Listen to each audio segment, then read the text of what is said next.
হে কৃপালু বামবান্ধৱ সমস্ত দশম স্কন্ধত পাঠ হৈছে ভগৱান কৃষ্ণ আৰু কৃষ্ণৰ ভাৰ্যা ৰুক্মিণীৰ কথোপকথন। ভগৱন্তৰ জাম্বৱন্তীৰ বিবাহ ভকতৰ এপাহি পবিত্ৰ ফুল হিচাপে ভগৱান কৃষ্ণই গ্ৰহণ কৰিছে। ভকত কোন? ভকত হ'ল জাম্বৱন্ত। ভগৱান কৃষ্ণই কি শিকাইছে, কি বুজাইছে ভাগৱতত আমাক, যে মোক যি দিয়ে ভক্তি ভাৱত দিব লাগিব। দম্ভ আৰু অহংকাৰ ভাৱত যদি মোক কোনোবাই দিছে, মই তাৰ বস্তু কেতিয়াও গ্ৰহণ নকৰোঁ। মোক যি নিজে সমৰ্পিত হৈ গৈছে কায় বাক্য আৰু মনেৰে কৈছে, তাক যদি কোনোবাই মোৰ পৰা আঁতৰ কৰিবলৈ যত্ন কৰে, তেতিয়াহ'লে মই তাক বধ কৰি হ'লেও মই মোৰ অৰ্পিত দ্ৰব্য মই নিজে গৈ আনিম। কাক আনিলে? ৰুক্মিণীক আনিলে। জাম্বৱন্তীক কিয় ল'ব লগা হ'ল? যে সমন্তক মণিটো জাম্বৱন্তই তেওঁক দিলে আৰু লগতে কি দিছে? যৌতুক হিচাপে জাম্বৱন্তীক দিছে। মণিটো কৃষ্ণই হৰণ কৰি নিলে বুলি সত্ৰাজিতে কৃষ্ণক কলংক দিছিলে। কিহেতু কৃষ্ণক কন্যা দিলে যত্ন। কৃষ্ণক কিয় কলংক দিয়া হ'ল? কৃষ্ণক কিয় যত্ন কৰি সত্ৰাজিতে যৌতুক হিচাপে এই সমন্তক মণিটো দিব লগা হ'ল? কৃষ্ণ তত্ত্ব, কৃষ্ণ তত্ত্ববিলাক কি? কৃষ্ণৰ তত্ত্ববিলাক বেদান্ত দৰ্শনৰ ৰহস্য। ৰহস্য মানে কি? যিটোক এজনে জানে দ্বিতীয়জনে নাজানে। কৃষ্ণৰ ঈশ্বৰ তত্ত্ব কেৱল ভগৱান কৃষ্ণই জানে। কৃষ্ণৰ কৃপাত কোনোবাই জানিবলৈ পাব পাৰে, কিন্তু মূলতঃ কোনে জানে? কেৱল কৃষ্ণই জানে। এতিয়া কৃষ্ণৰ তত্ত্বটো কি? কৃষ্ণৰ তত্ত্বটো হ'ল ৰহস্য। বোলে সত্ৰাজিতে গ্ৰহ কৰিছিল, কি কৰিছিল? অহংকাৰ কৰিছিল। সত্ৰাজিতে তেওঁৰ হাতত কৃষ্ণৰ ওচৰত নথকা এটা শ্ৰেষ্ঠ ৰত্ন আছে, এইটো দেখুৱাবলৈ তাৰকালৈ গৈছিলে। কৃষ্ণ শ্ৰেষ্ঠ বস্তু দেখুৱাবলৈ যোৱাটো উচিত নহয়। কিয় উচিত নহয়? কৃষ্ণতকে শ্ৰেষ্ঠ বস্তু এই জগত ব্ৰহ্মাণ্ড ক'তো নাই। সকলো বস্তু দ্ৰব্য কাৰণৰ মালিক তেওঁ। অজ্ঞানী সত্ৰাজিতে তাকে নুবুজিলে। সূৰ্যই দিয়া সেই মণিটোকেই কৃষ্ণতকৈও শ্ৰেষ্ঠ বুলি জাহিৰ কৰিবলৈ যেতিয়া দ্বাৰকাত গৈ পালে, কৃষ্ণৰ ওচৰলৈ গ'লে জীৱৰ পুণ্য হয়। অহংকাৰত সমন্তক মণি পিন্ধি কৃষ্ণৰ ওচৰলৈ যোৱা স্বত্তেও সত্তাজিতৰ পাপ সঞ্চয় হ'ল। কৃষ্ণ বস্তু অমৃত, অমৃতৰ ভাগ পাব লাগিব, দিব লাগিব, নহলে কৃষ্ণ কি কালৰ মায়া দিৰো অধিকাৰী। এই কালৰূপী কালান্তক জম, এই মায়াৰূপী মিছা বস্তুবিলাকৰ তেওঁ মালিক। সেইটো কাৰণে তেওঁ মায়াৰে সৈতে কি কৰিব, জীৱক চলনা কৰিব। সত্তাজিতে মণিটো যেতিয়া স্বীকাৰ কৰিবলৈ ভাতৃ পখেনে পিন্ধি গৈ যেতিয়া ঘূৰি নাহিলে, তেতিয়া ৰাজ্যত এটা অপবাদ চলাই দিলে। বোলে কি কৃষ্ণৰ দ্বাৰকালৈ যাওঁতে এই মণিটো খুজিছিলে আৰু মই নিদিলো, আৰু মোৰ ভাইটোক অকলে পাই কৃষ্ণই তাক বধ কৰি এই মণিটো নিলে। মণিটো দেখুৱাবলৈ যাওঁতে সত্তাজিতৰ পাপ হ'ল। কৃষ্ণক যেতিয়াই বদনাম দি দিলে, সত্তাজিতৰ আকৌ পুণ্য হৈ গ'ল। মণিটো দেখুৱাবলৈ যাওঁতে পাপ হ'ল। কৃষ্ণই মণিটো নিছে বুলি অপবাদ এতিয়া যেতিয়া কৃষ্ণক দি দিলে, সত্তাজিতৰ পুণ্য সঞ্চয় হৈ গ'ল। আমাক কি বুজাইছে তাৰ পৰা, হয়নে? কৃষ্ণক গালি পাৰিলেও পুণ্য হয়, কৃষ্ণক ভক্তি বা শ্ৰদ্ধা কৰিলে যে কিমান পুণ্য হয় তাৰ পৰিমাণ কোনেও পৰিমিত কৰি দিব নোৱাৰে।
মোৰ সৰ্বোত্তম দুই পাৱে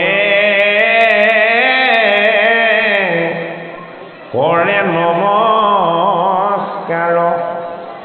ভক্তি ভাৱে,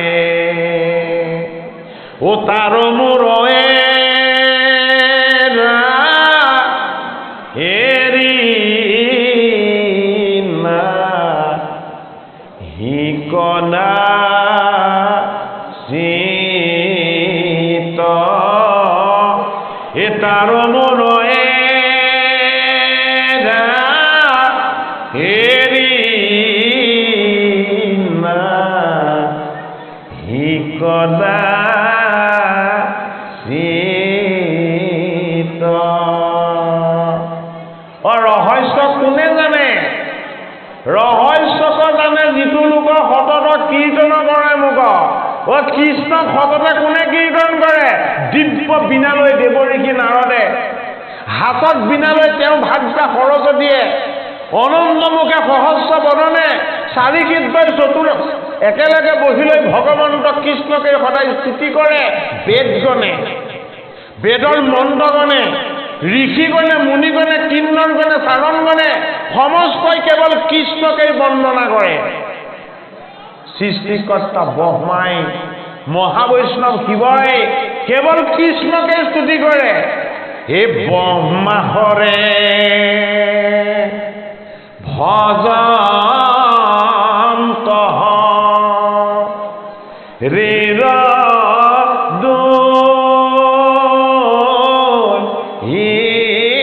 পাৱে এই মুকুট সকলো সদা ৰাম নাম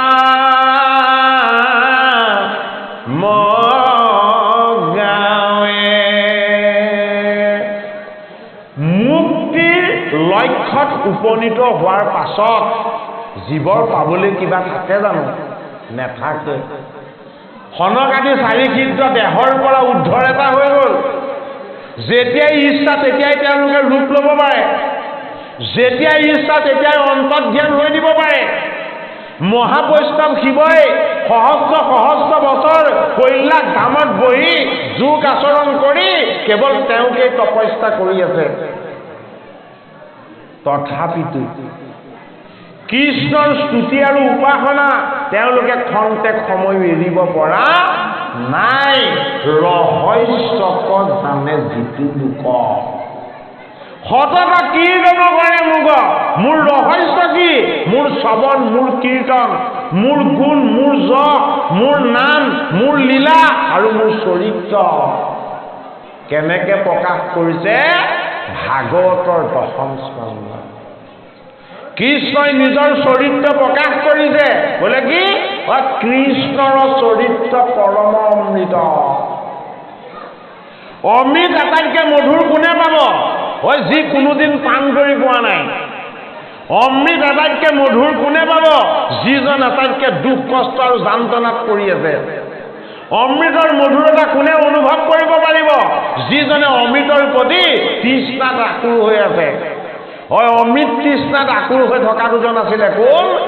বসুদেৱ আৰু দৈৱকী। এই অমৃতক গৰল বনাবলৈ যত্ন কৰাজন কোন? কৃষ্ণ মোমায়েক মামা কংস। কৃষ্ণ অমৃতক গৰল বনাই দিব বিচাৰিছে। কেনেকে গৰল বনাই দিব বিচাৰিছে? কৃষ্ণক দিব লাগে সকলো। পুতনাক মাতি আনি কৈছে কৃষ্ণক বিহ দিয়াগে। চক্ৰবাদক মাতি আনি কৈছে কৃষ্ণক গলত চেপি ধৰি বধ কৰি দিয়া। তিনিনাথুৰক কৈছে বোলে কি? এই কৃষ্ণক তুমি গৈ বধ কৰাগে। কংসৰ অনুচৰ বিলাকে কৃষ্ণক বধ কৰিব বিচাৰে। আৰু বসুদেৱে কি কৰিলে? বসুদেৱে ক্ষীৰত কৃষ্ণ বস্তুক লৈ ভৰা যমুনা পাৰ হৈ নন্দৰ গৃহত থৈ আহিলেগে। আন্ধাৰতো খুজি পান্ত লোকান্ত নাযায়। অজ্ঞান আন্ধাৰ অবিদ্যা দূৰ কৰাৰ দিব্য জ্যোতিৰ্ময় তত্ত্বই হ'ল কৃষ্ণ। কৃষ্ণক হাতত থব নোৱাৰে। বোলে কি? এহাতত মোহ, সিহাতত মায়া। এইবিলাক বস্তুৰে কৃষ্ণক ধৰিব নোৱাৰি। এইটো কাৰণে ভাৱ ভক্তি আৰু সাধনাৰ এটা পাচি নিৰ্মাণ কৰিলে। এই পাচিটোকে বসুদেৱে কি কৰিলে? মস্তকত স্থান দিলে। আৰু ভক্তি আৰু ভাৱনাৰ কৃষ্ণ বস্তু তেওঁ যেতিয়াই মস্তকত তুলি ললে, বন হৈ থকা, জাপ খাই থকা কংসৰ কাৰাগাৰৰ জপনাবিলাক স্বয়ংক্ৰিয়ভাৱে ফুল খাবলৈ আৰম্ভ কৰিলে। ৰহস্যক জানে যিটো লোক। জপনাবিলাকে স্তুতি কৰিবলৈ ললে, তলাবিলাকে উপাসনা কৰিবলৈ ললে, বসুদেৱে গীত গাবলৈ ললে। গোবিন্দৰ গীত যেতিয়াই গাবলৈ আৰম্ভ কৰি দিলে, বন্ধ হৈ থকা কংসৰ কাৰাগাৰৰ তলা জপনা চব চেদেলি বেদেলি হৈ গল। আৰু পাপক ৰক্ষা কৰি থকা ঘৃণা, তৃষ্ণা আৰু ভয় হৈ এই তিনিজন অচেতন হৈ শুই দিলে। কিয়? চৈতন্য হল কৃষ্ণ।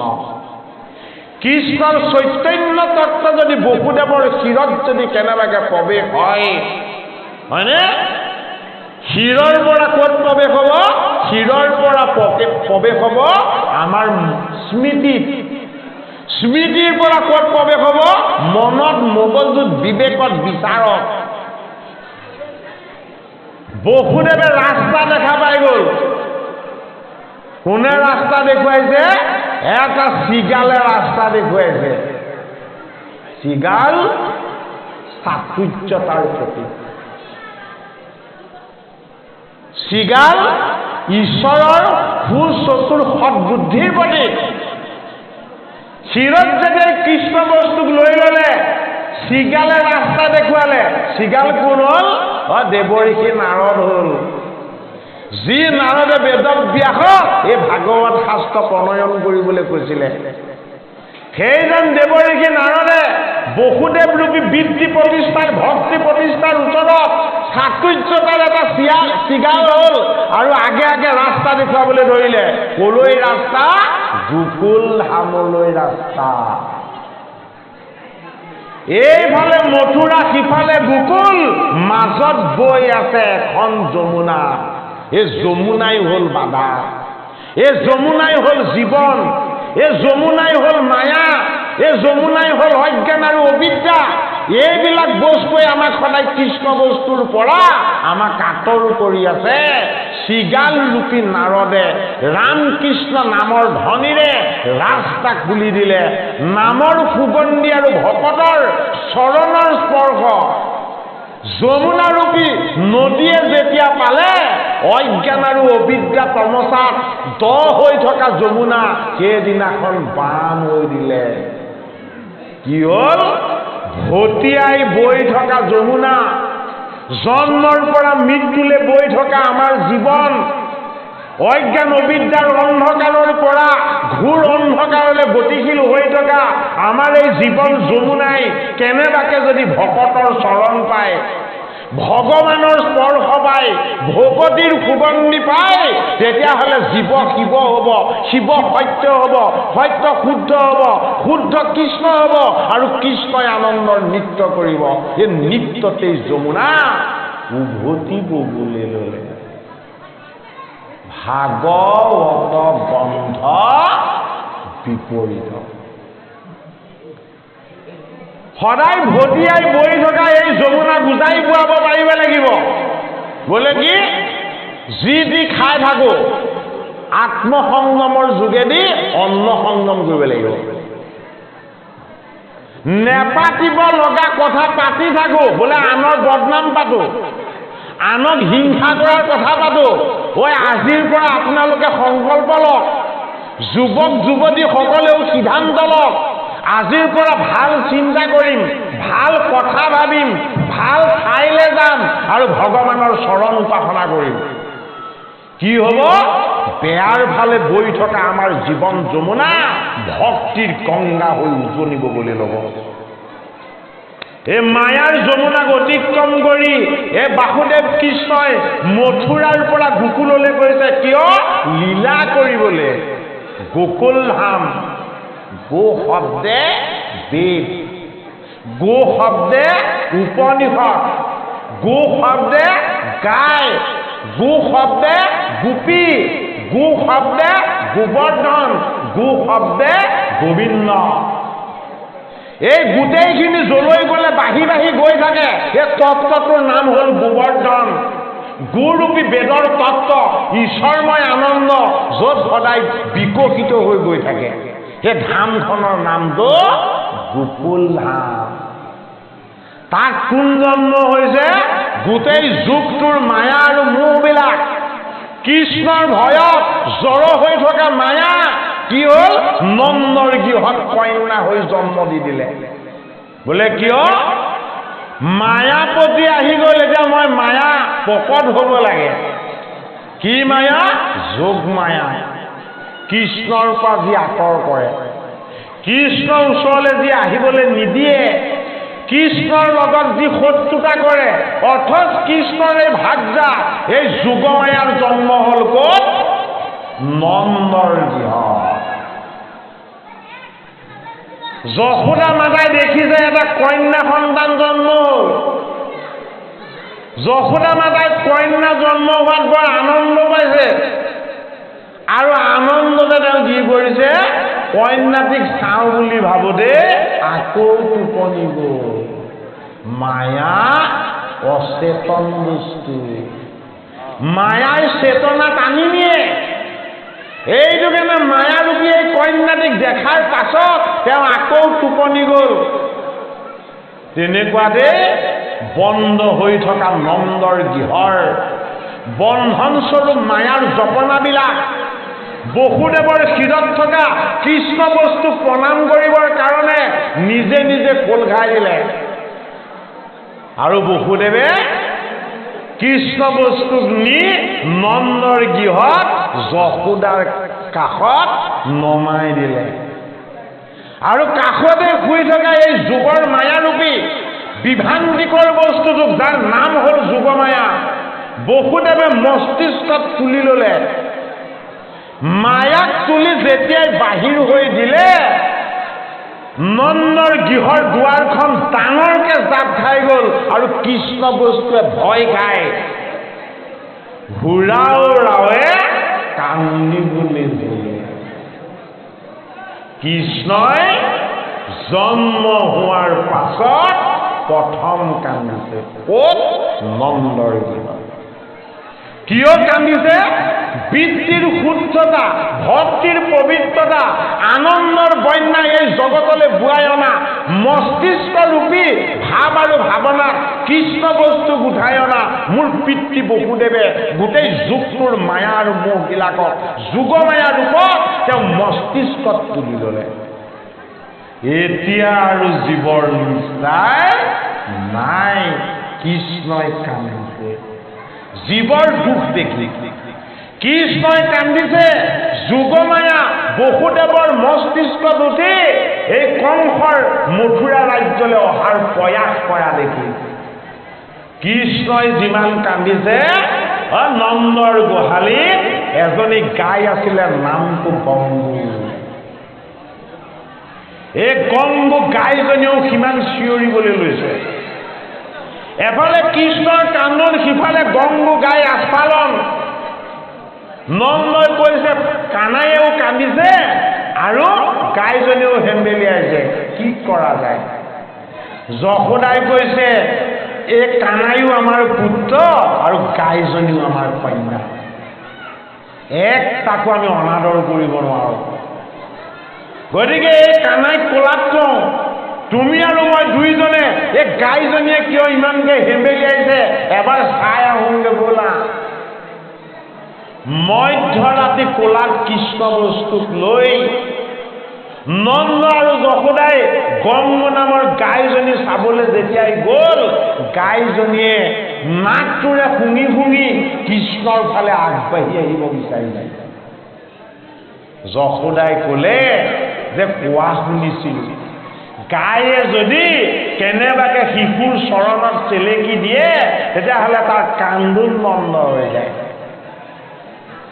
এই গোকুলত লীলা কৰিবলৈ যোৱা গোপালে বেদময় ৰহস্য তত্বৰ লগত ক্ৰিয়া কৰিব, গোপীৰ লগত আনন্দ কৰিব, গোপন হৈ থকা আত্মৰূপী ঈশ্বৰ তত্ত্বক প্ৰকাশ কৰিব।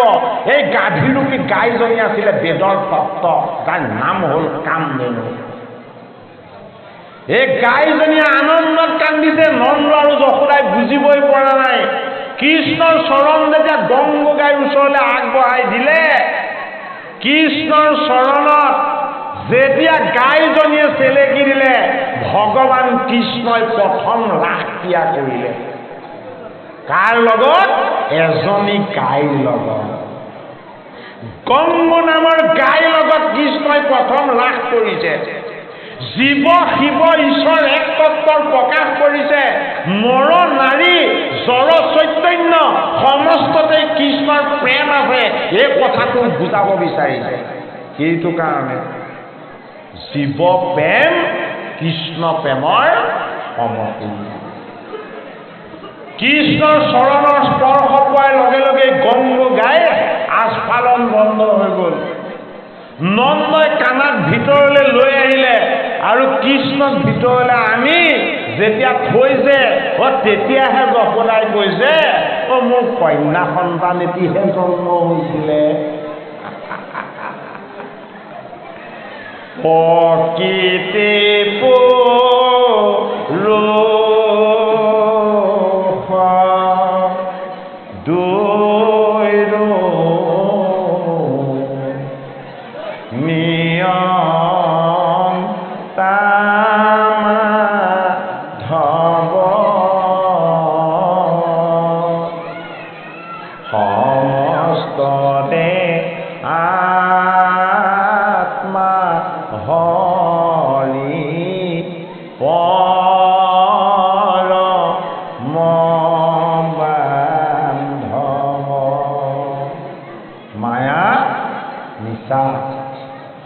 কিন্তু মায়াক পালন কৰা কৃষ্ণ সত্য শুদ্ধ আৰু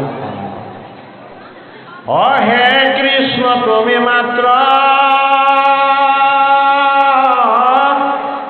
চৈতন্য স্বৰূপ নিত্য এই সত্য শুদ্ধ জ্ঞান অখণ্ডিত হে আৱৰজতে কইতো হে তোমাৰ বিনোদ ৰূপ হে চৰাচৰ মায়াৰে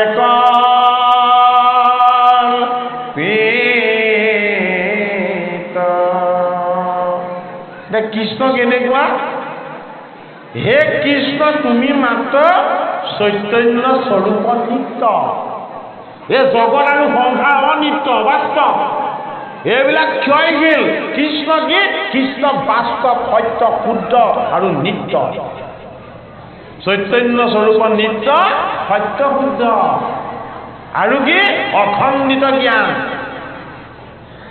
অখণ্ডিত জ্ঞানটো কি বস্তু যিটো জ্ঞানক কোনেও খণ্ডন কৰিব নোৱাৰে যিটো জ্ঞানৰ লগত কোনেও কেতিয়াও দ্বিমত হ'ব নোৱাৰে সেই জ্ঞানটোৰ নাম হ'ল অখণ্ডিত জ্ঞান অখণ্ডিত জ্ঞান কি বোলে মোৰ বাংময় মূৰ্তি ভাগৱত ভাগৱত আৰু মই একো পাৰ্থক্য নাই তোমালোকে ভাগৱতকেই মোৰ ভক্তিৰ মূৰ্তি বুলি বাংময় মূৰ্তি বুলি যদি তোমালোকে সেৱা উপাসনা কৰা তেতিয়াহ'লে মোক পাই যাবা এইটো কি বস্তু সত্য শুদ্ধ বস্তু এইটো কাৰণে কলি যুগত কৃষ্ণক এই বিনোদ ৰূপত আৰু কোনেও চাবলৈ নেপায় বিনোদ ৰূপৰ পৰিৱৰ্তে কৃষ্ণ কি ৰূপলৈ আহি গ'ল কলি যুগত আনন্দ ৰূপলৈ আহি গ'ল নাম ৰূপলৈ আহি গ'ল তেওঁ যশ গুণ লীলাৰ তত্ত্বৰ ৰূপলৈ আহি গ'ল উদ্ধৱ মহন্ত ভাগৱতৰ একাদশ স্কন্ধত কৃষ্ণই ২৭টা প্ৰশ্নৰ উত্তৰ দিছে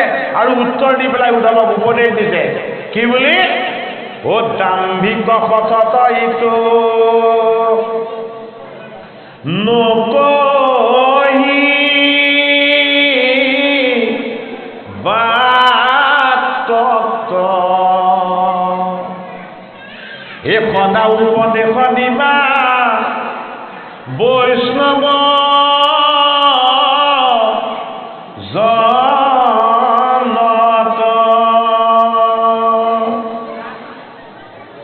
সত্যভাৱে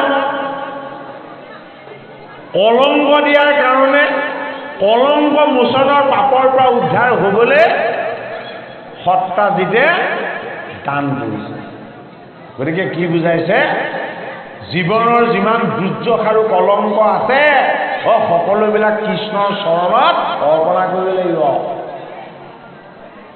সজ্ঞানে অজ্ঞানে কেৱল কৃষ্ণতে আমি নিমগ্ন হৈ থাকিব লাগিব তেতা যুগতে জন্ম হ'ল জাম্বৱন্তী কালৈ ৰৈ আছে কৃষ্ণলৈ ৰৈ আছে জাম্বৱন্তই নিজৰ কন্যা জাম্বৱন্তীক বেলেগলৈ বিবাহ নিদিয়ে কালৈ দিব জাম্বৱন্তীয়ে তেতা যুগতে স্বামীবৰণ কৰিছে ৰামক ৰামে এক পত্নীৰ পদ পালন কৰিছে কেনেকৈ বিবাহ কৰাব গতিকে পৰম প্ৰভু কিমান কৃপালু তাকো দেখুৱালে দাপৰ যুগত তেওঁ জন্ম হ'লে তেতা যুগতেই জন্ম লোৱা জাম্বৱন্তীক তেওঁ দাপৰ যুগত বিবাহ কৰালে এই বিবাহ সাধাৰণ বিবাহ নহয় এই বিবাহ আমাৰ জীৱনৰ বন্ধনবিলাকক আমাৰ জীৱনৰ পাপবিলাকক আমাৰ জীৱনৰ জড় অজ্ঞানবিলাকক আমাৰ পৰা আঁতৰ কৰি দিয়া এটা দিব্য উপায় সেইটো কাৰণে এইবাৰ জগতৰ হৰি দৈৱকী নন্দন কৃষ্ণই ৰুক্মিণীক যেতিয়া বিবাহ কৰালে ৰুক্মিণীক বিবাহ কৰাওঁতে বলপূৰ্বকভাৱে বিবাহ কৰাইছে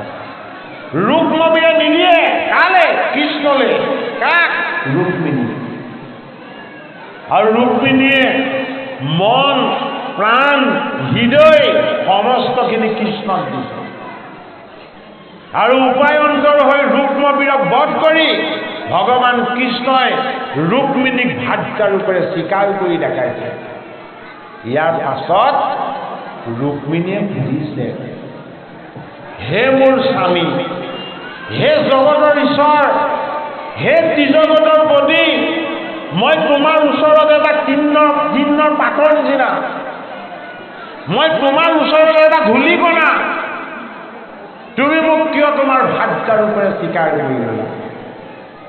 তেতিয়া কৃষ্ণই কি বুলি কৈছে, হেৰা ৰুক্মিণী, মই গোৱালৰ ল'ৰা, মোৰ ঘৰত সা সম্পত্তি একো নাই, তুমি ৰজাৰ কন্যা, তুমি দেখিবলৈ অনন্য সুন্দৰী, মোৰ ৰূপটো তুমি চোৱাচোন, চুলিবিলাক জুতুলা জুতুলি, মই দেখিবলৈও বেয়া, মই গোৱালৰ ল'ৰা বুলি মোক হাঁহে, মোৰ একোৱেই নাই, গোপীসকলে মোক সৰুৰে পৰা বদনামকে দি আহিছে, তুমিনো মোক কিয় স্বামী হিচাপে স্বীকাৰ কৰিলা? এফালে ঈশ্বৰৰ লঘিমা গুণ, সিফালে ঈশ্বৰ প্ৰেমত ৰুক্মিণীৰ লঘিমা গুণ। ঈশ্বৰে ভকতৰ ওচৰত নিজক ডাঙৰ বুলি ক'ব বিচৰা নাই, ভগৱন্তভাৱে ভকতৰ ওচৰত নিজক নিজে সৰু কৰি দেখুৱাইছে, সেইটোকে কি বুলি কোৱা হৈছে, ৰহস্য। আমি ভকত বৈষ্ণৱক যদিহে আমি শ্ৰদ্ধা ভক্তি কৰিব জনা নাই, আমি ভকত বৈষ্ণৱকেই যদি আমি ঈশ্বৰ জ্ঞান কৰিব পৰা নাই, ভাগৱতৰ কৃষ্ণজনক আমি কেতিয়াও সাক্ষাৎ কৰিব নোৱাৰিম। ভগৱন্তৰ ভক্তিৰ প্ৰেমত সন্তুষ্ট হৈয়ে ৰুক্মিণী আদি কন্যাৰ স্বামিত্ব স্বীকাৰ কৰিছে, জাম্বৱন্তী আদি ভাৰ্যাক তেওঁ নিজৰ ভাৰ্যা হিচাপে গ্ৰহণ কৰিছে। এই কথাখিনিকে আমাক ঈশ্বৰ কৃষ্ণৰ লীলাৰ যোগেদি বুজাব বিচাৰিছে যে কৃষ্ণই নিজৰ ইচ্ছাৰেই বৰণ কৰে, কিন্তু কৃষ্ণত কায় বাক্য মন সকলোবিলাক একত্ৰ কৰি অৰ্পণা হ'ব লাগিব। কৃষ্ণ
কৃষ্ণ আৰু ৰুক্মিণীৰ বিবাহৰ পাছত কৃষ্ণ আৰু ৰুক্মিণীৰ জীৱ আৰু শিৱৰ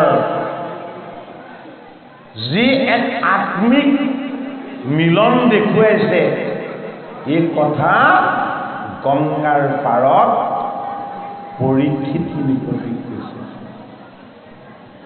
গুৰু ভগৱান সুকে কৈছে যে তুমি ৰাজ্যত সিংহাসন এৰি থৈ আহিছা, তুমি ৰাজ্যৰ শিৰৰ মুকুট এৰি থৈ আহিছা, তুমি তোমাৰ ভোগ আৰু বিলাসৰ ৰাজ্যত তোমাৰ ৰাজ আভৰণ এৰি থৈ আহিছা, আৰু তুমি মোৰ চৰণ স্পৰ্শ কৰি সমস্ত অহংকাৰ ত্যাগ কৰি দিলা। এতিয়াও তোমাৰ কিবা আনন্দৰ ভাগ পাবলৈ কিবা বাকী আছে নেকি? জগতৰ হৰি দৈৱকী নন্দন কৃষ্ণৰ লগত প্ৰত্যক্ষভাৱে বিবাহ হোৱা স্বত্তেও ৰুক্মিণীয়ে ইমান আনন্দ পাব পৰা নাই। তুমি ৰাজ সিংহাসন, ৰাজ মুকুট, ৰাজ আভৰণ আৰু তোমাৰ পুত্ৰ ভাৰ্যা সমস্তবিলাকক ত্যাগ কৰি আহি গংগাৰ পাৰত গুৰুৰ মুখপদ্মে এই ভাগৱত অমৃত পান কৰি তুমি যিটো আনন্দৰ ভাগ পাইছা। গতিকে অমৃত ক'ত আছে? অমৃত কৃষ্ণৰ গুঞ্জ আৰু লীলাত আছে। ৰুক্মিণী আদি সুন্দৰী নাৰীসকলে কৃষ্ণৰ ওচৰত নিজৰ অস্তিত্বক প্ৰকাশ কৰিছে, বোলে হে কৃষ্ণ তুমি আত্মাৰাম, হে কৃষ্ণ তুমি গুণৰ বৰ্ণনাত নাই, তুমি গুণাতীত, হে কৃষ্ণ তুমি যে মোক নিজৰ ভাৰ্যা ৰূপেৰে স্বীকাৰ কৰিছা, সেইটো তোমাৰ মোৰ প্ৰতি পৰম কৃপা। তুমি গুণৰ অতি নিৰ্গুণ নিৰাকাৰ, তুমি আনন্দময় সত্তা, তুমি মোৰ পৰম স্বামী হে কৃষ্ণ। মই তিনি গুণত বান্ধ খাই থকা মই হলো এটা সাধাৰণ জীৱ, জীৱ হৈ শিৱৰ লগত মিলন, জীৱ হৈ কৃষ্ণক স্বামী হিচাপে ভজা, জীৱ হৈ কৃষ্ণৰ মহিমা বুজি কৃষ্ণৰ আনন্দ এই জীৱন্ত কালতেই পান কৰা এনে অমৃতময় 8খন বিবাহৰ তত্ত্ব ভাগৱতৰ 10ম স্কন্ধত আমাক কৈছে। কোনে কৈছে? ব্যাসনন্দন সুখদেৱে কৈছে যে তুমি সমস্তখিনিৰ পৰাই মুক্ত হৈ আহিলা। এইবিলাকৰ পৰা মুক্ত হৈ অহাৰ কাৰণে জগতৰ হৰি ত্ৰিজগতপতি দৈৱকী নন্দন কৃষ্ণৰ মই 8খন বিবাহৰ তত্ত্বৰ আনন্দ তোমাক দান কৰিলো। কাক দান কৰিছে? পৰীক্ষিত নিপতিক দান কৰিছে। এই জীৱবিলাকে মায়াৰ বন্ধনত যেতিয়া পৰে, মায়াটোৱেই সঁচা বুলি ঈশ্বৰৰ ফালে পিঠি দিয়ে। এইদৰে পুত্ৰ কন্যা ৰাজ্য ধন এইবিলাকক সঁচা বুলি ভাবি ভোগবিলাক আৰু আনন্দৰ এটা মুকুট শিৰত পৰিধান কৰি এইবাৰ পৰীক্ষিত নিপতিয়ে মায়াৰ সংসাৰত মায়ামিগ কৰিবলৈ যাত্ৰা কৰিলে। এই মায়া মৃগ খেদি খেদি পৰীক্ষিতে এটা মৃগও ধৰিব নোৱাৰিলে, কাৰণ মৃগ মায়া এইবিলাক মিছা বস্তু। সত্য কি? সত্য হ'ল কৃষ্ণ। কৃষ্ণৰ পৰা আঁতৰ হলেহে মায়ামিগৰ পাছত দৌৰিব লগা হয়। কৃষ্ণৰ পৰীক্ষিতৰ প্ৰতি দয়া উপজিছিল। মৃগ যদিও নেপালে পৰীক্ষিতক অকমান স্মৰণ কৰাই দিব বিচাৰিছে, বোলে কি তুমি যে মায়ামিগ খেদি ফুৰিছা, এই ঋষিজনে চকু পানী বোৱাই মোৰ আত্মাৰ লগত একে হৈ আছে চোৱাচোন। ঐ যিজন মায়াৰ ফালে যাব তাক আৰু মায়াই নোচোৱাবই। তাক ঈশ্বৰৰ ফালে ঋষিয়ে আনিব নোৱাৰিলে। ঋষিয়ে আনন্দেৰে কৃষ্ণ দৰ্শন কৰি চকু পানী বোৱাইছে আৰু পৰীক্ষিতে অকণমান জল দিয়া বুলি ঋষিৰ মাত নাপায় ঋষিক কটু বাক্য প্ৰয়োগ কৰিছে। আমি সেয়া কৰোঁ নে নকৰোঁ? সংসাৰৰ ব্যস্ততাৰ মাজত গৃহত থাকোঁতে আলহী অতিথি আহিলে সময় দিব নোৱাৰিলে ল'ৰাটোক বা ছোৱালীজনীক কৈ দিয়ে দেউতা নাই বুলি কগে যা। কয় নে নকয়? কোনোবাজনক মনে প্ৰাণে অলপ বেয়া পায়, তেওঁ বিপদত পৰি অকণমান সহায় বিচাৰি আহিছে, তেওঁ বহা দেখি পেলাই কি কৰিছে দুৱাৰৰ হুকটো বাহিৰ ফালৰ পৰা মাৰি পাছফালেদি ভিতৰত সোমাই আছে। হয়নে? বিপদ অকল পৰীক্ষিতলৈকে নাহে, মৃত্যু অকল পৰীক্ষিতলৈকে অহা নাই। এই জগতলৈ অহা প্ৰত্যেক জীৱলৈকে মৃত্যু আহিব, সমস্যা আহিব। হয়নে? এই সমস্যাবিলাকৰ সমাধানৰ যি সত্য শুদ্ধ উপায়, এই উপায়বিলাক ভাগৱতত দেখুৱাই দিছে। পৰীক্ষিতে মন দৃঢ় কৰি ভাগৱত যেতিয়া শ্ৰৱণ কৰিবলৈ লৈছে তেতিয়া পৰীক্ষিত নিপতি সুখদেৱে কৈছে এটা কথা, শুনা সাৱধানে বুলি কৈছে। পৰীক্ষিত নিপতিক সুখদেৱ ভগৱানে, গুৰু ভগৱানে যেতিয়া ভাগৱত কৈছে তেতিয়া এই কথাটো স্পষ্ট কৈ লৈছে, বোলে কি শুনা সাৱধানে। কৃষ্ণ কথা শুনিবলৈ শ্ৰৱণ কৰিবলৈ আমি সাৱধান হৈ লাগিব। অসাৱধান হলে নহব, চঞ্চল হলে নহব, স্থিৰ হৈ ল'ব লাগিব। কিয় স্থিৰ হৈ ল'ব লাগিব? কৃষ্ণ কথা যদি একান্তভাৱে সুস্থিৰে আন্তৰিকতাৰে যদি কেনেবাকৈ শ্ৰৱণ কীৰ্তন কৰে, কৃষ্ণ আহি তাত প্ৰকাশ হয়। একান্ত ভকত হবে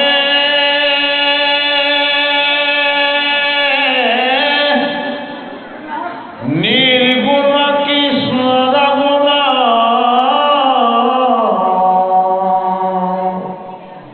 হে গাঁৱে খন্দা বসিয়া যথাত,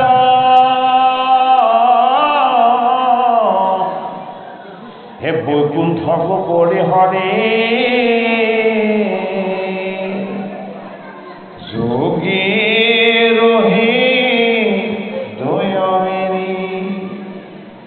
অথাকা হৰি সাক্ষাতে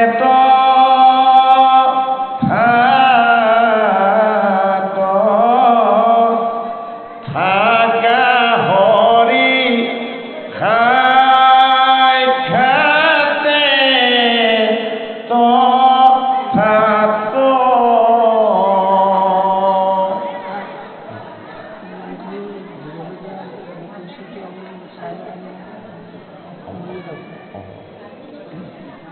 আমি কৃষ্ণ কথা শ্ৰৱণ কীৰ্তন কৰিবৰ সময়ত একান্ত হ'ব লাগিব।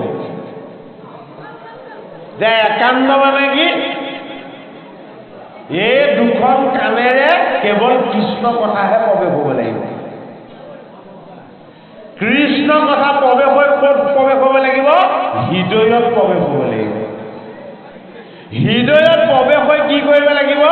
যিবিলাক আমাৰ হৃদয়ত দুৰ্বাসনা আছিলে, পাপ আছিলে, মল আছিলে, এইবিলাকক ভস্ম কৰি দিব লাগিব। আৰু তেতিয়া কি হ'ব? পুণ্যৰ অভ্যুদয় হ'ব আৰু পুণ্যৰ প্ৰকাশ হ'ব। হে কৃপালু গুৰুমূৰ্তি বাগবান্ধৱ ভকত বৈষ্ণৱ সমস্ত আমাৰ আয়োজক কমিটিৰ বিষয়ববীয়াসকলে জনাইছিলে যে আপোনাৰ পৰিচয়টো আপুনি দিব, নহয়নে বাৰু? এতিয়া আমিনো আমাৰ পৰিচয় দিবলৈ কি আছে বাৰু? মানে বাৰু আপোনালোকক আপোনালোকক আজি যি আমিও আজি সি হয়নে? আপোনালোক আৰু আমাৰ মাজত একো ভিন্নতা নাই হয়নে? আমি সকলো আজি অভিন্ন। তথাপিতো নাম মোৰ শ্ৰী নিতেন শইকীয়া, চতিয়া মহাবিদ্যালয়ৰ অৰ্থনীতি বিজ্ঞান বিভাগৰ মই এজন প্ৰবক্তা। মোৰ গৃহ হ'ল মাজুলী ভকতিদুৱাৰ গাঁও, শ্ৰদ্ধাৰ হেমভাইদেৱৰ ওচৰত কেইবাবছৰো থাকি গীতা ভাগৱত উপনিষদ কীৰ্তন দশম এইবিলাক অধ্যয়ন কৰিছিল। তেখেতে দুহাত দাঙি আশীৰ্বাদ দিছিলে যে কৃষ্ণৰ যশ গুণ আৰু লীলাৰ কথা তুমি অসমতে প্ৰচাৰ কৰিবা। গতিকে আজি আমি সেই কাম কৰিবলৈকে যত্ন কৰিছোঁ। গতিকে আমাৰ প্ৰাপ্তিৰ কোনো আকাংক্ষা নাই। ভকতৰ সংগ ভগৱানৰ নাম আৰু ভাগৱত শাস্ত্ৰ যদি পাইছোঁ তেতিয়াহ'লে আমি আৰু ঈশ্বৰক পাবলৈ বাকী নাই। গতিকে ঈশ্বৰ প্ৰাপ্তিৰ এনে এটা শুদ্ধ ব্যৱস্থাৰ এনে এটা অতি আনন্দময় অনুষ্ঠানলৈ আমাক সেৱকী বাপ সমস্তই সেৱা কৰাৰ যে আমাক এটা সুযোগ দিছে, আমি সেৱকী বাপ বান্ধৱ সমস্ত চৰণত আমি সেৱা জনাইছোঁ। আপোনালোকক কৃপালো বাপ বান্ধৱ ভাই যুৱক যুৱতী শিশু সমস্তজনেই একান্ত মনে দিনৰ ভাগতো অমৃতময় ভাগৱত কথা আপোনালোকে পান কৰিছে আৰু এই ৰাতিৰ ভাগতো প্ৰতিকূল বতৰকো নেওচা দি আপোনালোকে ভাগৱত অমৃত পান কৰিছে। গতিকে আমি অনুভৱ কৰিব পাৰিছোঁ দৈৱকী নন্দন কৃষ্ণ আজি আমাৰ সকলোৰে প্ৰতি সদয় হৈছে। আমি একান্তপতীয়াই অতি পবিত্ৰ এটা ভাৱ আৰু মন লৈ আমি কৃষ্ণ কথা শ্ৰৱণৰ অনুশীলন কৰিব লাগিব। কৃষ্ণৰ চৰিত্ৰ পৰম অমৃত। চৰিত্ৰটোহে অমৃত বুলি কৈছে হয়নে বাৰু? চৰিত্ৰটো কিন্তু বৰ তত্ত্ব বস্তু। এটা বস্তু চৰিত্ৰৰ ওচৰ পাবলৈ সি 3টা ষ্টেপ আগুৱাই যাব লাগিব। প্ৰথমতে কি কৰিব লাগিব? প্ৰথমতে অনুশীলন কৰিব লাগিব। কি অনুশীলন? এই মায়ামিক খেদিবলৈ গৈ থকা এই 10 ইন্দ্ৰিয় কংসৰ কাৰাগাৰত সংযমৰ জপনা আৰু শিকলি লগাই বন্দী কৰি ৰাখিব পাৰিব লাগিব। এইটো কি? এইটো হ'ল আমাৰ দেহৰ অনুশীলন হয়নে বাৰু? এই দেহৰ অনুশীলনত কি কৰিব লাগিব? অভ্যাস কৰিব লাগিব। কিহেৰে? বাক্যৰে। তুমিয়েই মোৰ স্বামী, তুমিয়েই মোৰ মালিক, তুমি মোৰ হৃদয়ত থকালৈকে এই জগতত একো সত্তা নাই যি মোক দুখ দিব পাৰিব। কিয়? তুমি মোৰ আনন্দ, তুমি আৰু মই অভিন্ন। তুমি যিদৰে দিন ৰাতি হৈ যিদৰে তুমি জগত চলাই আছা, তোমাৰ আত্মাৰ শক্তিয়ে তুমিও মোক উশাহ নিশাহ লোৱাই প্ৰতি নিয়ত প্ৰতি মুহূৰ্তত তুমি মোক বিষ্ণু ৰূপত প্ৰতিপালন কৰি আছা। কি কৰিব লাগিব? প্ৰথম অনুশীলন, তাৰ পাছত অভ্যাস। এই যে আপোনালোকে 4দিনীয়া কাৰ্যসূচীৰে ভাগৱত ভগৱন্তৰ চৰণ সেৱাৰ কাৰণে এই যে অনুশীলন কৰিলে, প্ৰথম দিনা ভাবিছিলে পাৰিম জানো 4 দিন কৰিব, হয়নে? এই অনুশীলনটো যেতিয়া আপোনালোকৰ অভ্যাস হ'ল, এই অভ্যাসটো কি কৰিলে? আমি কেতিয়াও অসাত্বিক আহাৰ নাখাওঁ, আমি কেতিয়াও বেয়া বাক্য নাৰাখোঁ। আমি এইকেইদিন কেৱল ভগৱন্তৰ চৰণত আমাৰ কায় বাক্য মন অৰ্পণা কৰি আমি ঈশ্বৰৰ সেৱা কৰিম। অনুশীলন অভ্যাসটো স্বভাৱ হৈ গ'ল। এই অনুশীলনক অভ্যাসক স্বভাৱক কি কৰিব লাগিব? চৰিত্ৰলৈ নিব লাগিব। সেইটোহে কৈছে কৃষ্ণৰ চৰিত্ৰ। গোকুল ধামত কৃষ্ণ সংস্কৃতিৰ অনুশীলন হয়। এই কৃষ্ণ সংস্কৃতিৰ অনুশীলন যেতিয়া অভ্যাস হৈ গ'ল, কৃষ্ণৰ নামকৰণ কৰা হ'ল গড়গড়িকীৰ দ্বাৰা। গোকুলবাসী আৰু বৃন্দাবনৰ গোপীয়ে কৃষ্ণক নেদেখাকৈয়ে কৃষ্ণৰ নাম ল'বলৈ ল'লে আৰু কৃষ্ণই আঁঠুকাঢ়ি ডিংগা মাৰিবলৈ ল'লে। অনুশীলন অভ্যাস হৈ গ'ল। এই নন্দৰ দুলালক গোপীসকলে সমস্ততে দেখিবলৈ ল'লে। তেওঁলোকৰ ফালে ইষত ইষত চাই হাঁহি থাকে কৃষ্ণই। কৃষ্ণক চুবলৈ গৈ দেখে তাত একো নাথাকে। কি হৈছে? কৃষ্ণ সংস্কৃতিৰ অভ্যাস হৈছে।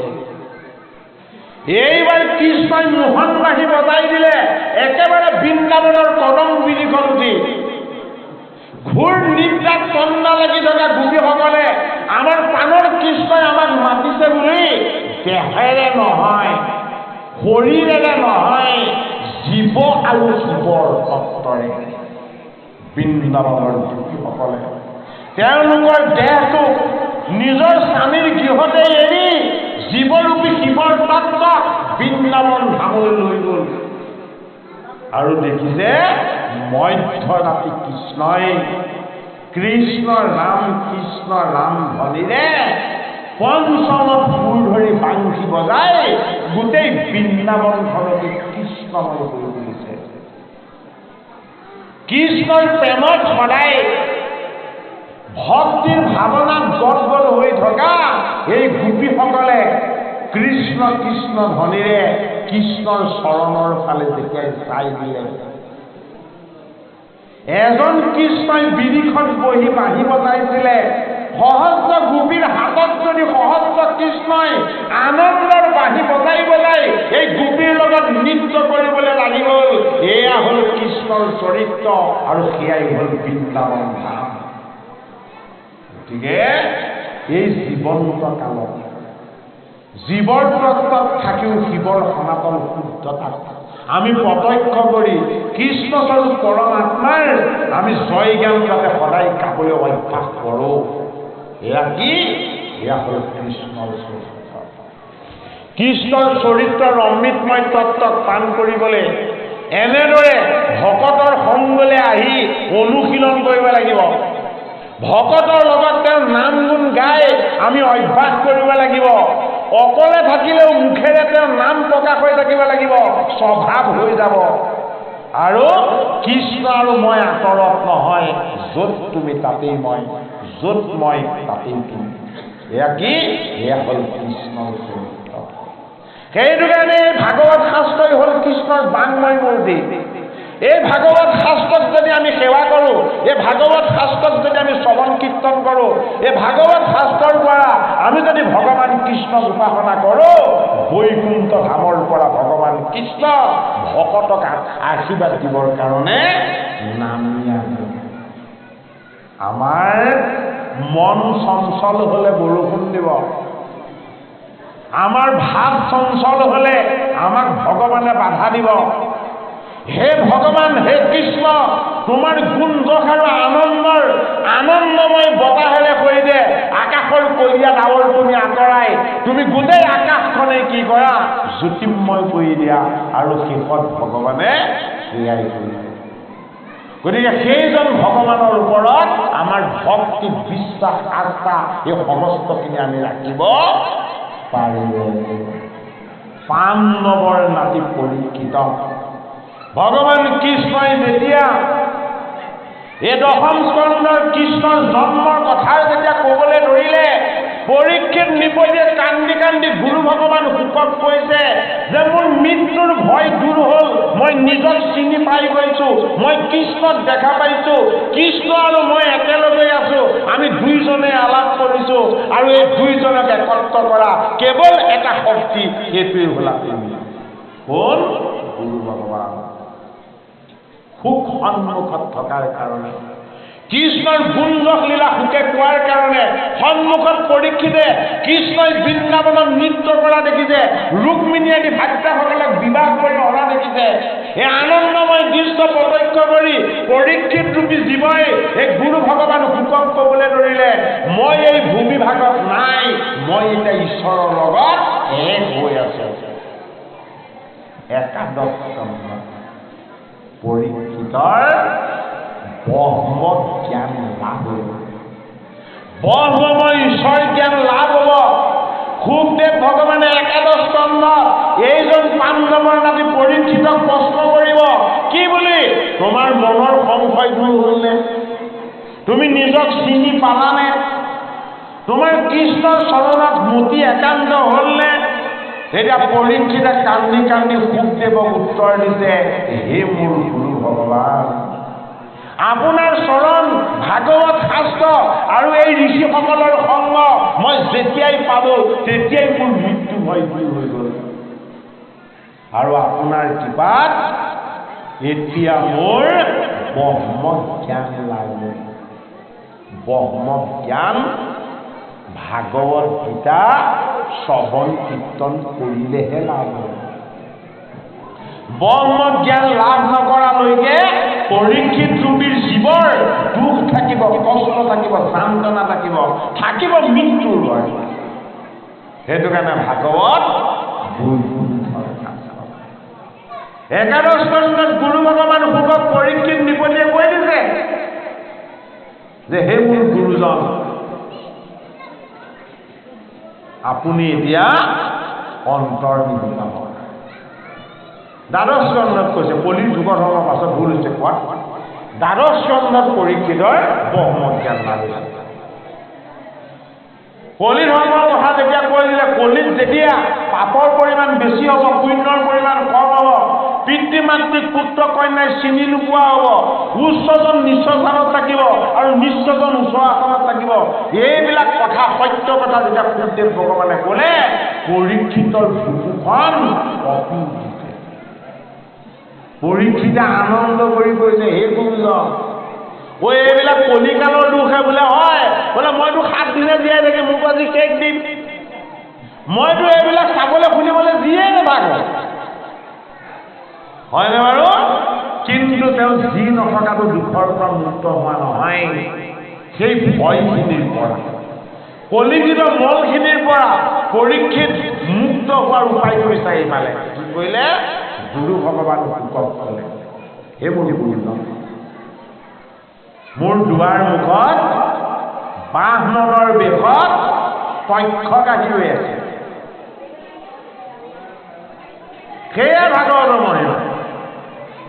তক্ষকৰ ভয়ত মৃত্যুৰ পৰা কেনেকে ৰক্ষা কৰিম তাৰ পৰা পৰিত্ৰাণ পাবলৈ পৰীক্ষিতে ভাগৱত শুনিছিলে, আৰু পৰীক্ষিতে এইবাৰ গুৰুৰ চৰণ পালে, ভাগৱত শাস্ত্ৰ পালে, ভগৱন্তৰ ভক্তিৰ আনন্দ পালে, আৰু দেখিছে অন্তৰ্দৃষ্টিৰে দুৱাৰ মুখত তক্ষকে বাঁহমনৰ ভাও ধৰি আছে।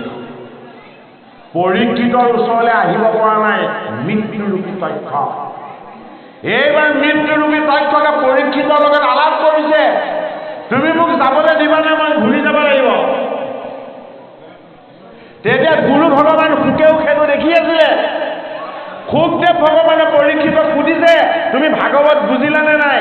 ভাগৱতৰ মহিমা অনুভৱ কৰিব পাৰিলানে নাই? তেতিয়া সুখদেৱে কৈছে, হে সুখদেৱক পৰীক্ষিতে কৈছে, হে মোৰ গুৰুজন, মই আপোনাৰ যেতিয়া চৰণ পালো, ভাগৱত যেতিয়া শাস্ত্ৰ পালো, মোৰ একো পাবলৈ বাকী নাই। নহয়, যদি তুমি ইচ্ছা কৰা মই তোমাক আকৌ 7 দিন ভাগৱত কম। তাৰমানে 7 দিনলৈ তক্ষকক ঘূৰাই পঠিয়াব বিচাৰিছে। 7 দিন মানে কি? সপ্তাহত বা 7টাই। পৰীক্ষিতৰ ওচৰলৈ আৰু কেতিয়াও মৃত্যু আহিব নোৱাৰিব। মৃত্যু আহিব নোৱাৰাৰ ব্যৱস্থা কৰিছিলে কোনে? গুৰু ভগৱান শুকে। মৃত্যু যদি আহে তেতিয়াহ'লে জীয়াই দিবৰ কাৰণে কশ্যপ ঋষি আহিছে, কি লৈ? হাতত সঞ্জীৱনী বিদ্যা লৈ। ইমানখিনি উপকৰণ অমৰ হোৱাৰ কাৰণে পৰীক্ষিতৰ ওচৰলৈ অহাৰ পাছত পৰীক্ষিতৰ যে ব্ৰহ্মজ্ঞান হ'ল তাক প্ৰমাণটো দিলে। গুৰু শুকৰ চৰণ চুলে, মস্তক তেওঁ চৰণত ৰাখি সেৱা কৰিলে, আপুনি এতিয়া অন্তৰ্নিহিত হৈ দিয়ক। মানে কি? অন্তৰ্জ্ঞান। বোলে কিয়? আপুনি মোৰ সন্মুখত থাকিলে তক্ষক মোৰ ওচৰলৈ আহিব নোৱাৰে। ইতিমধ্যে তক্ষকক মই মোৰ ওচৰলৈ আহ্বান কৰিছোঁ। এই মৃত্যু ভয়ৰূপী তক্ষকক যেতিয়া পৰীক্ষিতে আহ্বান কৰিলে, মৃত্যুৰূপী তক্ষক তেতিয়াহে আহিব পাৰিলে। আৰু তক্ষক অহাৰ আগতেই আনন্দময় কৃষ্ণ পৰীক্ষিতে দৰ্শন কৰি পৰীক্ষিত কৃষ্ণ বস্তুত লীন গ'ল। পৰীক্ষিতৰ নিথৰ জড়দেহত এই তক্ষকে আহি দংশন কৰিছে। বোলে কিয়? কালকো লাগে ভকতৰ চৰণ। তক্ষক কি কাল আছিলে? এই কালেও যদি ভকতৰ চৰণ স্পৰ্শ কৰে তেতিয়াহে মুখ্য সাধন হ'ব। ইয়াৰ পাছত জন্মেজয়ে কি কৰিলে? গোটেই সৰ্পকুল ভস্ম কৰিবৰ কাৰণে সৰ্পযজ্ঞ পাতিছে। ক'ত? ভাগৱতৰ দ্বাদশ স্কন্ধত। এই সৰ্পযজ্ঞত আহি সকলো সৰ্পই ভস্ম হ'ল, কিন্তু তক্ষক ভস্ম হ'ব লগা নহ'ল। কিয়? জন্মেজয়ে ভুল বুজিছিলে। তক্ষকে পৰীক্ষিতক ইচ্ছা কৰি দংশন কৰা নাছিলে। পৰীক্ষিতে তক্ষকক আহ্বান কৰিছিলে, হে মৃত্যুৰূপী তক্ষক, হে ঋষিৰ বাক্যৰূপী কাল, তুমি মোৰ ওচৰলৈ এতিয়াই অহা। 7 দিন সমাপ্ত হৈ গ'ল। ইয়াৰ পাছত আৰু মোৰ যি থকাৰ বাসনা নাই। মই আৰু কৃষ্ণ বস্তু এক হৈ যাব লাগে। এতিয়া কি হ'ল? এইজন তক্ষকে গৈ মৃত্যুৰ পৰা ৰক্ষা পাবৰ কাৰণে ইন্দ্ৰৰ সিংহাসনত গৈ ইন্দ্ৰৰ আশ্ৰয় ল'লে। ইন্দ্ৰই অমৃত খুৱাই খুৱাই তক্ষকক অমৰ কৰি ৰাখিছে। বেদজ্ঞ ব্ৰাহ্মণ পণ্ডিতসকলে যজ্ঞত পূৰ্ণাহুতি দি যেতিয়া তক্ষকক আবাহনী মন্ত্ৰ মাতি দিলে, তেতিয়াই আহি গ'ল কোন? দেৱগুৰু বৃহস্পতি। বৃহস্পতিয়ে কৈছে, হেৰা জন্মেজয়, তুমি পাণ্ডৱৰ নাতি। তোমাৰ পিতৃয়ে দ্বাদশ স্কন্ধ ভাগৱত শ্ৰৱণ কৰি ইচ্ছা মৃত্যুক বৰণ কৰিছিলে। তুমি এই জীৱ হিংসাৰ যজ্ঞ কিয় পাতিছা? ইয়াৰ দ্বাৰা তোমাৰ পাপ হ'ব। সৰ্পবিলাকক কিয় জগৰীয়া কৰিছা? এই সৰ্পবিলাক তোমাৰ পিতৃৰ মৃত্যুৰ কাৰণ নহয়, তোমাৰ পিতৃৰ মৃত্যুৰ কাৰণ ঋষিৰ বাক্য। তুমি ঋষিকটো বধ কৰিব নোৱাৰা, এই সৰ্পবিলাকক তুমি কিয় বধ কৰিছা? জন্মেজয়ৰো দিব্য জ্ঞান নহয়। হিংসা ধৰ্ম নহয়, অহিংসাহে ধৰ্ম। যিটো হৈ গৈছে তাক মানি ল'ব পৰাটোৱে হ'ল আচল সত্য দাস। জন্মেজয়ে সৰ্পযজ্ঞ বন্ধ কৰিলে। ভাগৱতৰ দ্বাদশ স্কন্ধত জন্মেজয়ৰ সৰ্পযজ্ঞ, কশ্যপ ঋষিৰ সঞ্জীৱনী বিদ্যালয় আগমন, আৰু শেষত কি দৰ্শন হ'ল? মাৰ্কেন্দ্ৰেয় ঋষিৰ মায়া দৰ্শন। যিহেতু পাঠভাগ দশম স্কন্ধতে সীমাবদ্ধ, আমি যদিও অপৰাধো হ'ব পাৰে, যিহেতু পৰীক্ষিতৰ পৰম ঈশ্বৰ তত্ত্বৰ কথা ইয়াত বিকট হৈছে। সুখদেৱ ভগৱানে একান্তভাৱে কৃষ্ণৰ চৰিত্ৰ পৰীক্ষিতক শ্ৰৱণ কৰিবলৈ কৈছে। পৰীক্ষিতে কৃষ্ণৰ চৰিত্ৰ শ্ৰৱণ কৰি কায় বাক্য মন সমস্ত কৃষ্ণক বিলীন কৰি দিয়ে। গতিকে আপোনালোকৰ এই আনন্দময় ভাগৱত পাঠ বিশ্লেষণ অনুষ্ঠান ভাগৰ আয়োজনে ইয়াৰ আকাশ বতাহ তিন তৰু লতিকা সমস্তকেই কৃষ্ণৰ পুণ্যৰ ভাগ দিছে। আমিও আজি এই ৰাতিৰ ভাগত আপোনালোকৰ অনুষ্ঠান ভাগ ইমানতে ব্যাখ্যাৰ অনুষ্ঠান হিচাপে আমি সামৰিম বুলি আপোনালোকৰ পৰা আজ্ঞা বিচাৰিছোঁ। আৰু যদি কিবা প্ৰশ্ন আছে আমাৰ আয়োজক কমিটিৰ বিষয়ববীয়াসকলে, তেতিয়াহ'লে সেয়াও আমাক ক'ব পাৰে। আৰু যদি কয় যে সামৰণিৰ সংকেত দিছোঁ, তেতিয়াহ'লে আমি এখন ত্যাগ কৰিব পাৰোঁ।